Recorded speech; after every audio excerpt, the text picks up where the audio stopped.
नमस्कार मित्रों, राधे राधे। वैदिक कल्चर में आपका स्वागत है।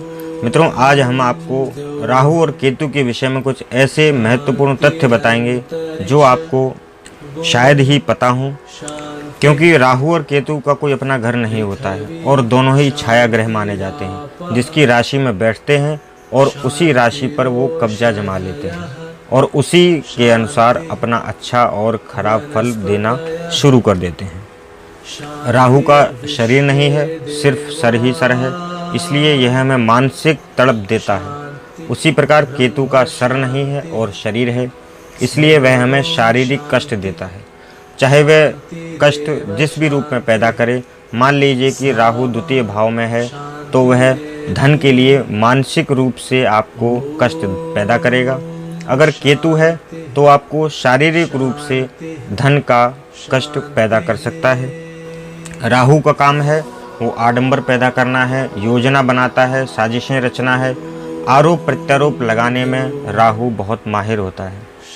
आप एक सफल राजनीतिज्ञ तभी बन सकते हैं जब आपका राहु कुंडली में बलवान हो। राहु के बलवान होने से सफल व्यक्ति बनता है। जैसे राहु जिसके लग्न में होता है वह जातक बहुत बड़ा आडंबर फैलाने वाला व्यक्ति होता है।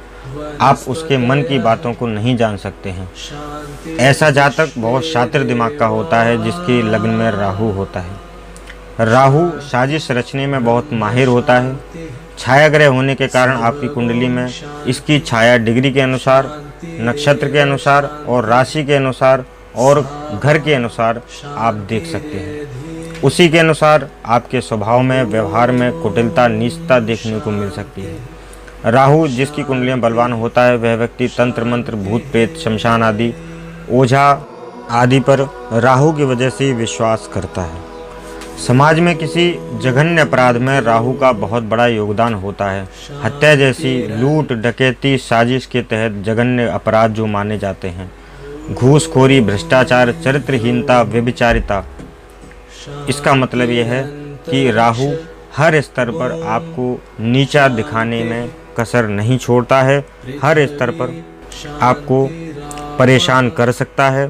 मित्रों, राहु हमेशा नुकसानदायक भी नहीं होता है, क्योंकि नवम भाव का राहु सबसे ज़्यादा धार्मिक यात्राएं करवाता है।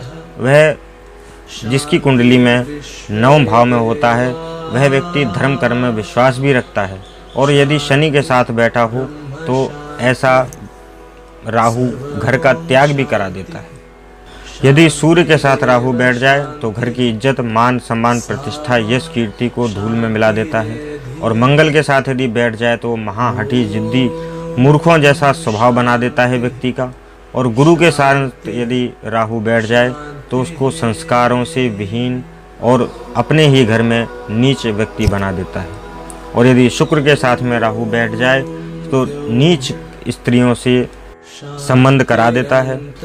राहु के वायु कारक ग्रह होने के कारण अपने महादशा और अंतर्दशा में जितना फल देता है राहु, उतना हवा के झोंके की तरह बहुत जल्दी उसका फल जो है वो खत्म भी हो जाता है।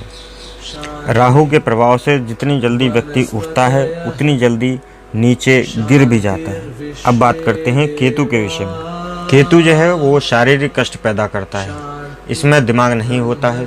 किसी कार्य के लिए अचानक निर्णय ले लेना, अचानक कोई कार्य कर डालना और परिणाम की चिंता नहीं करना, जिसके कारण कभी कभी आपको बहुत बड़ा नुकसान उठाना पड़ सकता है और कभी कभी आपको अपार सफलता आप प्राप्त कर लेते हैं।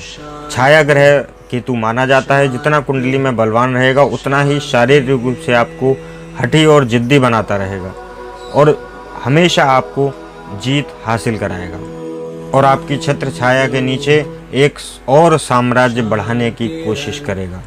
हर चीज़ पर अधिकार हासिल करना चाहता है केतु। सोचता कम है, इसलिए कभी कभी मूर्खों की तरह भी यह काम करने लगता है। शारीरिक रूप से परिश्रम बहुत करता है और अचानक से भोग विलास में सब बर्बाद कर देता है।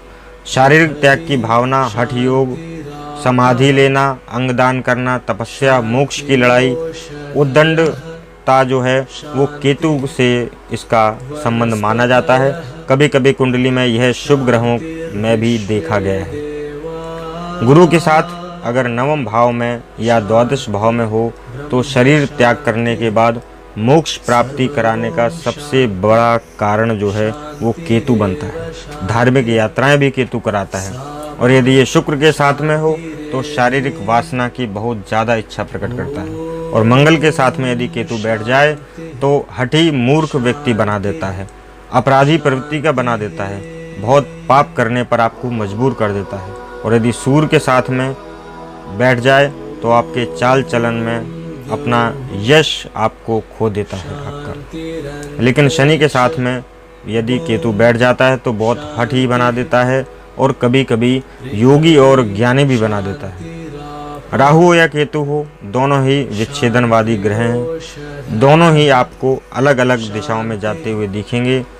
किस दिशा से होकर आपको जाना है यह निर्णय आपको लेना है। यदि आपके कर्म अच्छे हैं तो ये राहु और केतु आपको अच्छा इंसान बनाएंगे।